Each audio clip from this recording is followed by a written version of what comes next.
新馬師曾係叫佢你做個好嘅安分守己嘅敗家仔。喺呢個網絡上面啊，有乜嘢人講嘢最唔怕嘅？就係富二代。因為其實大家最怕就係自己個仔咧雄心萬丈。唔係我個仔雄心萬丈都 OK， 但係如果我好有錢，我仔雄心萬丈咁就好驚啦。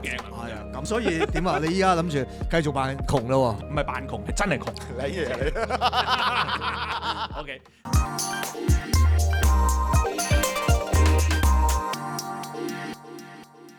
喂 ，hello， Hello 咁多位有我劉墉，阿琪，蕭夾大，係兩位爸爸好，好，三位爸爸好，我哋又見面啦好多位爸爸好，係啊，咁多位爸爸都好啊，我哋一路砌嘢一路傾啊。好啊，好啊，一定係咁啊！台面有嘢就會砌㗎啦。荒廢嘅玩具咧，即係我好肯定每一個小朋友屋企都有或者收過咧，就係扭計骰。我想問下我知呢度呢係幾位有冇人係扭計骰嘅高手嚟嘅？唔識，即係解唔到，即係唔好話六面一面，可唔可以好快手我係識嘅咁扭到出嚟？，我係識嘅哦係啊，但我唔係嗰啲，唔係，我唔係嗰啲，係我係都要發嗰啲。係即係我去過阿孫慧雪個屋企。係咁啊，孫慧雪佢個仔話中意一個扭計骰咁嘅東西啦。咁啊，佢屋企咧就係一個亂晒龍嘅扭計骰。嗰日我最大嘅貢獻就係幫佢還原，可以還原六面啊！還原六面。哇勁喎我拍嗰條片講我識還原，但係嗰個唔係一個好叻嘅嘢，即係一個 formula。你總之記實佢，你跟住做啦。下右上左，下右上左，下右上左。好啦，見到咧橙色、藍色、紅色都已經還原晒嚇，全部都歸位啦。咁你呢個時候咧就可以還原咗一粒2乘2嘅扭計骰啦。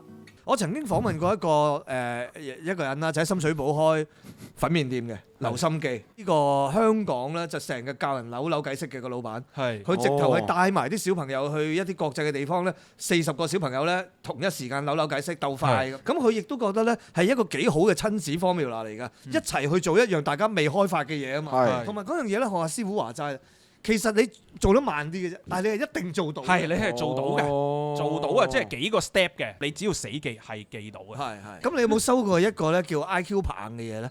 可以扭到變條蛇啊！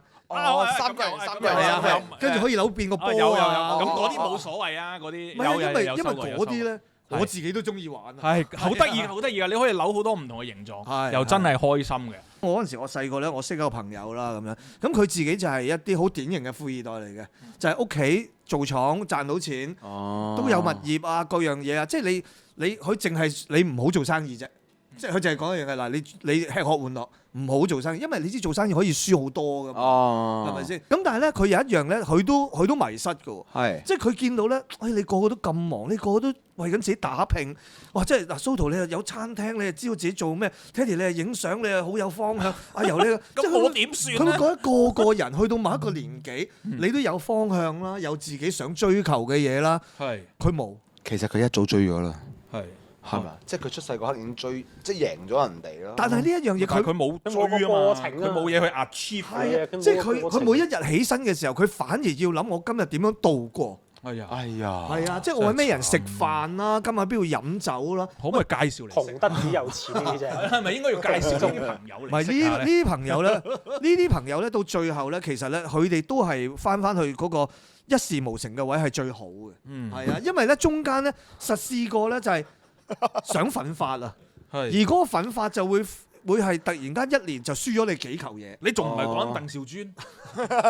人哋點止幾球嘢啊？ 70歲你講緊一先事無成嗰度啊！我講緊。又真係咁襯佢啊嘛？真係講到。因為佢講緊阿新馬師曾係叫佢你做個好嘅安分守己嘅敗家仔。係咁我覺得佢又真係做得幾好。係同埋係即係同埋佢又俾歡樂人啦，我覺得即係佢而家拍啲節目啊，成係俾啲歡樂人又爆料啊！喂，喺呢個網絡上面啊，有乜嘢人講嘢最唔怕嘅？係最唔怕其他人佢算屌嘅係數數二㗎啦。唔係咯，就係富二代，係啊，一定唔怕嘅富二代。同埋佢有同埋大底氣，家覺得係生性嘅富二代，冇錯啦你淨係娶4個老婆同埋唔翻工啫嘛。係啊，我覺得好好。即係你已經係因為其實大家最怕就係自己個仔咧雄心萬丈。唔係我個仔雄心萬丈都 OK， 但係如果我好有錢，我仔雄心萬丈咁就好驚啦。係啊，咁係啊，咁所以點啊？你依家諗住繼續扮窮咯喎？唔係扮窮，係係要話俾佢聽，係我哋係有限嘅資源。哦即係又講遠啲，佢又學我細仔學爵士風。係爵士風我唔知大家知唔知閒閒地買一支幾多錢啊？係幾多錢咧？幾多錢？入門嗰支要8K。係係啊，咁跟住我咪要同佢講嗱，我買二手。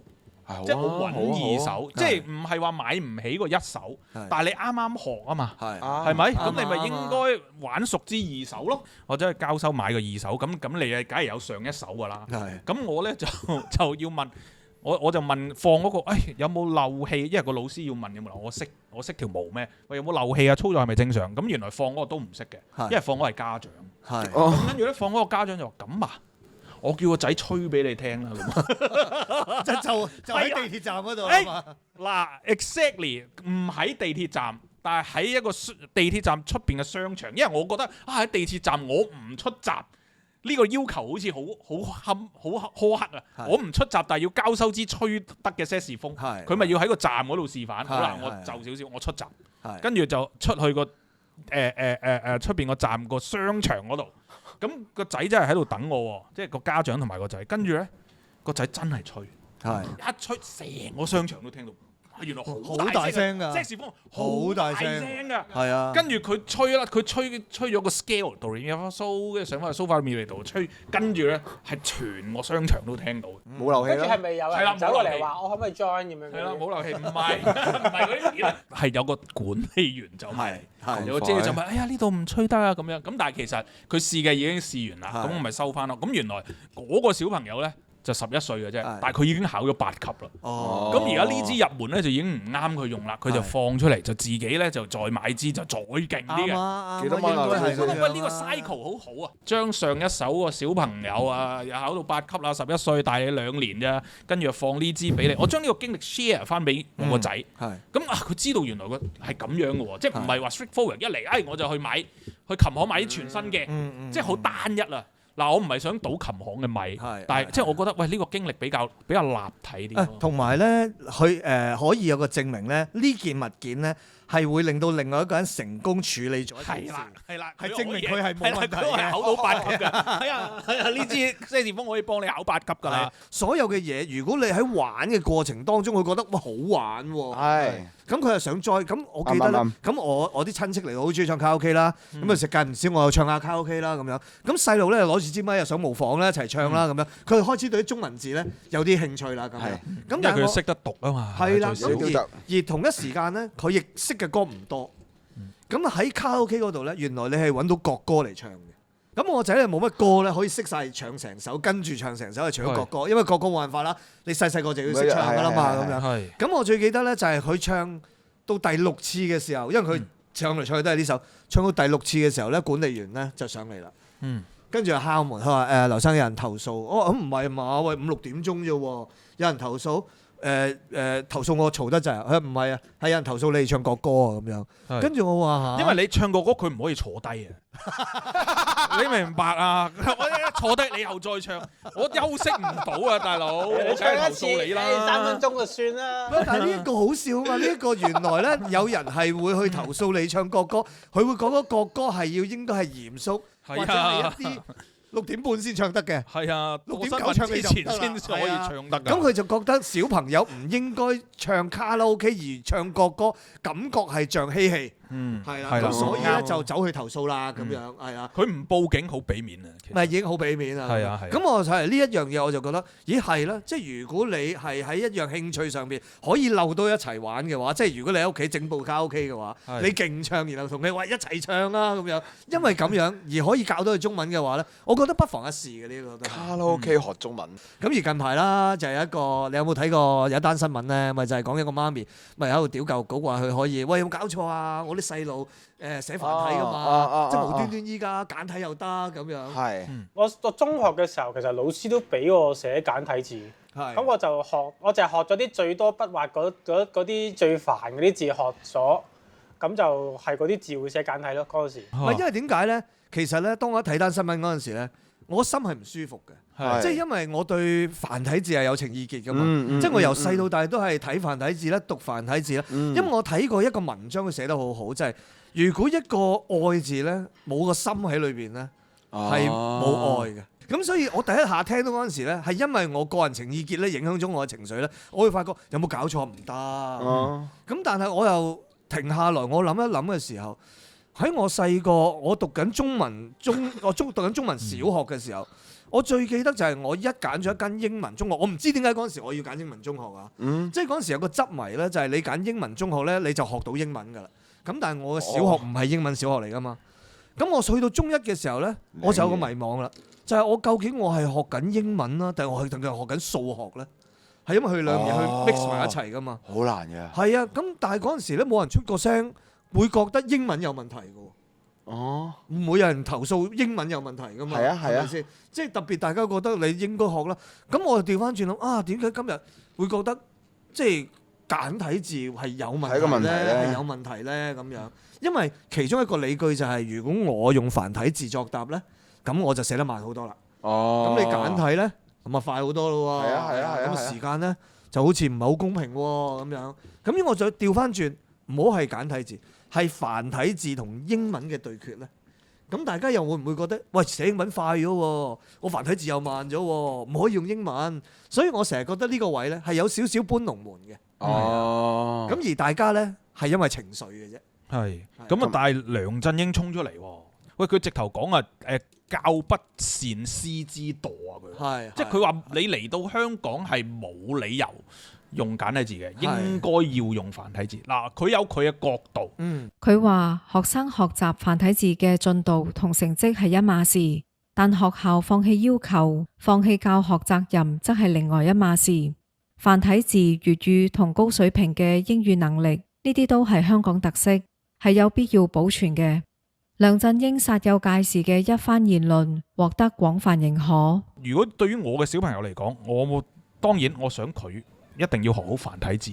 但係你簡體字呢，你要識睇啊。你最少一定要識睇。但其實我話俾你聽，我依家係如果你俾一篇簡體字嘅嘢我讀呢，我成篇我諗我讀到30%到嘅。差唔多，係好難啊。我本人我又冇呢個問題。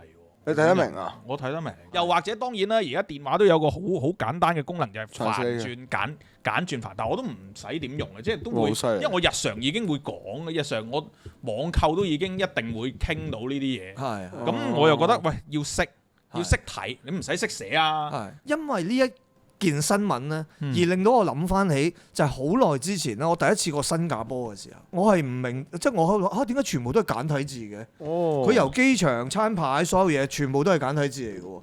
咁而喺我讀書嘅年代裏邊咧，新加坡人咧佢英文語言能力好高嘅。咁佢哋好容易咧入到西方世界工作嘅，係啊。咁而咧坦白講，我哋成日話國際社會咧，香港人咧反而個語文水平咧冇佢哋咁高，冇咁闊。咁而咧新加坡，如果大家知道佢成個國家嘅形成啦，佢都係一個被遺棄嘅邊緣，跟住到最後要自己獨立咗，被迫獨立咗啦咁樣。咁佢就將有幾樣嘢咧壓咗一個好重嘅注嘅。第一就係要將英文每一個市民大家都係母語嚟嘅。每個人都要識講英文嘅，第一。第二就係簡體字。咁但係你諗下，佢哋嗰陣時獨立國都係講緊好早期嘅啫嘛。而佢咁早，你講要已經壓住咗落去簡體字上面。咁而呢一樣嘢咧，我就會突然間冇咁輕視咗簡體字。即係我會覺得一個咁有能力、咁有遠見嘅人，佢都落注落去呢種嘅文字嗰度。係啊，咁所以我就反而就喺度諗下，會唔會其實喺我哋呢一代嘅小朋友，其實佢哋係非常之需要識呢一樣嘢咧？即係放低咗嗰種本身係簡體繁體嗰種諗法，其實最重要係咩？即係最重要係理解啊嘛。即係最重要明白啊嘛。咁而呢一樣嘢，我發覺佢應該唔會係一個阻礙咗你學習嘅一樣嘢。啱。係啊，同學習冇關係。透過嗰單新聞，我喺度諗下啊，究竟我以前喺香港嗰種學習，同我喺第二度嘅學習嗰個分別係乜嘢嚟咧？咁我就喺度諗啦，咦，原來我以前喺香港嘅全部都係一種要達到 KPI 嘅，係啊，一個高度，一個體制，你要攞分數，用分數嚟做一個排名嘅咁樣。咁而我去到外國嘅時候咧，咦，原來佢唔係用呢種制度嘅喎。打個譬如，如果我哋全班一齊讀書嘅話，其實我哋份功課基本上大家都一樣啦，係咪先？即係我份功課唔識，我咪抄你嗰份功課咯，係咪？可能你都係攞阿蘇圖嗰份功課啊，大家都係抄功課嘅啫。咁但係咧，我發覺喺外國嗰度咧，即係喺嗰邊學習咧，佢有一樣嘢好有趣嘅，就係佢先教你咧拿捏咗咧 concept 呢一樣嘢先。佢喺技術上邊咧，佢係好後期先至同你分享。哦，即係佢先教心態，心態先係啦。即係好簡單，我淨係講翻攝影呢一樣嘢啊。究竟攝影你攞住部機撳一個掣就已經影咗張相啦？係啊，教完㗎啦。係啦，咁乜嘢係攝影咧？咁究竟拿住部相機嗰個人，佢係乜嘢嘅高度，或者佢懷咗一個乜嘢嘅心態，佢影嗰張相先至係一個攝影師咧？咁我記得咧嗰陣時咧，我學讀攝影嘅時候咧，佢第一份功課咧就係一種思考性嘅功課嚟嘅，就係叫 self and identity。係啦，就係你認唔認識你自己？係啊，咁你咧就要用12幅相咧嚟表達你自己嘅。係啊，咦死啦！嗰陣時呢份功課咧，我做嘅時候咧，我發覺死啦！我唔知乜，因為我發覺我係同好似全香港700萬係差唔多噶嘛。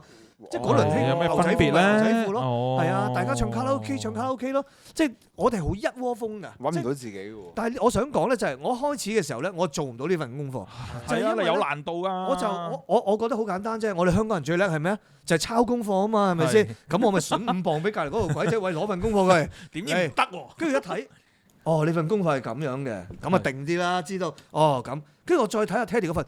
我頂你啊！你兩份功課完全唔一樣嘅，咁我應該跟邊份啊？冇摸到 answer。係啊，即係你會發覺原來 Teddy 咧，佢係好中意飲酒。你一睇嗰12種相，你就發覺佢好中意飲酒。佢咩酒都中意飲㗎，甚至係啊，影酒啦、啤酒罐啦，影一攤嘔咗嘅嘢啦。原來阿蘇圖，蘇圖咧，原來咧佢好中意踩滑板嘅，佢係好中意影啲 close up 嗰啲花嗰啲痕啊嗰樣嘢嘅。咁你發覺每一個人咧，喺外國咧，佢哋都好清楚自己係一個咩嚟。但係對我嚟講咧，唉死啦！我真係完全搞唔清楚自己係咩嚟。所以嗰份功課咧係俾到我好大嘅衝擊嘅。即係因為我頭一年咧，我完全係冇教過咧光圈快門嘅嘢。因為一個其實學習係咩咧？其實就係一個思考競技場嚟㗎嘛。就係其實係俾你不斷咁去思考，諗下係咩嚟。咁我覺得最好嘅係咩咧？佢第二份功課咧，我開始拿捏到啦。即係佢俾個題咧，就係叫 difference。係啦，唔同。係啦，咁你就懷住唔同呢一樣嘢去做一個系列出嚟。咁日子耐咗咧，我發覺咧，我透過呢啲嘅學習咧，原來我去到第日即係長大咗，我入咗行做唱片啦，影一張海報啦。原來你首先你要 make 咗個 concept 先，有咗呢個 concept，你就有動機係點解着呢件衫。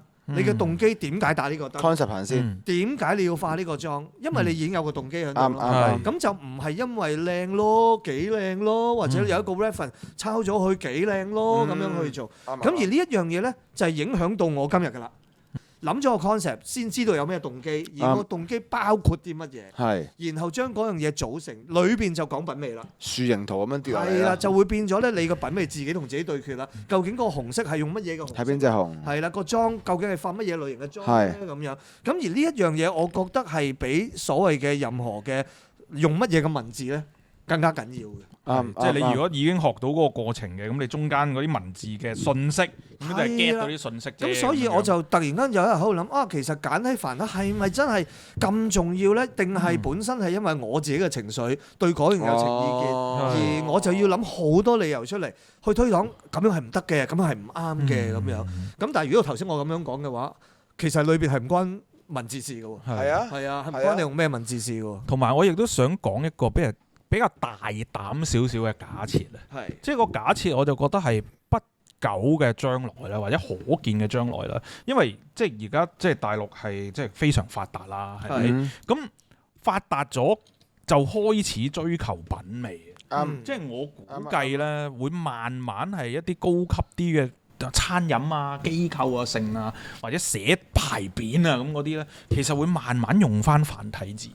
即係如果我冇記錯嘅話咧，溫家寶啊、胡錦濤啊，寫嗰啲大字咧係寫繁體字。唔係，其實咧，即係寫嗰啲書法咧，寫靚字咧係會寫繁體字。其實咧，精英嘅級數嘅人咧喺國內咧，其實佢哋係睇繁體字。即係打個譬如馮小剛咁樣，佢係好吹捧咧係繁體字嘅。係係啊，即係你寫書法嘅人咧，係要寫繁體字。咁所以我覺得嚟緊即係以嗰個文化基礎嚟講咧，即係慢慢有要求嘅人係會認識同埋追求翻繁體字嘅呢個，即係我覺得係。所以即係簡體字你咪當方便。當認識，當同國內識簡體字嘅人溝通，咁你咪學多樣嘢咯，係咯，我覺得係咁啫。咁所以咧，簡體同繁體咧，其實都唔係特別重要嘅，最緊要咧就係學習個基礎咧，係咪喺思考嗰方面咧發展？因為我覺得咧，思考發展咧係遠比用乜嘢文字重要嘅。將來咩都介紹俾晒 AI 啦，係咪先？所以大家真係唔使咁企啊，係啊，唔好因為個情意結搞到自己唔開心。反而我就叫下小朋友啊，如果影6張相嚟表達你自己，會影啲乜嘢？喂，其實我想俾佢做呢個咧，其實我覺得啊，即係如果喺鏡頭後邊嘅觀眾咧，即係如果有睇今集嘅話咧，你都可以做下呢啲訓練嘅，因為咁樣咧係可以訓練到咧，你影相嘅時候咧，你知道自己影緊乜，同埋做緊乜。嗱，因為好多人咧，其實都係拎住個相機見乜咪影乜咯。即係佢裏邊冇懷着一個目的，冇懷着一個動機去影嘅。係啊。咁但係如果你試下，首先就係試下幫自己先，因為可能係你做到嘅時候，你先發覺嚇，其實我唔係咁認識自己，咁就好啦。咁啊正啦，你就揾啦，你就要揾啲嘢去做。你就可以開始去發掘下自己。當你做咗第一份功課，你完成到嘅話咧，下次你再俾一個動機或者再俾一個 concept，等自己拿住咗呢嚿嘢，先至去撳個掣嘅話咧，你啲相一定有唔同。所以大家不妨試下。好，今個禮拜又去到呢度啦。好，咁多位再見，拜拜。喂，你又話唔砌嘅？過咗15分鐘啦。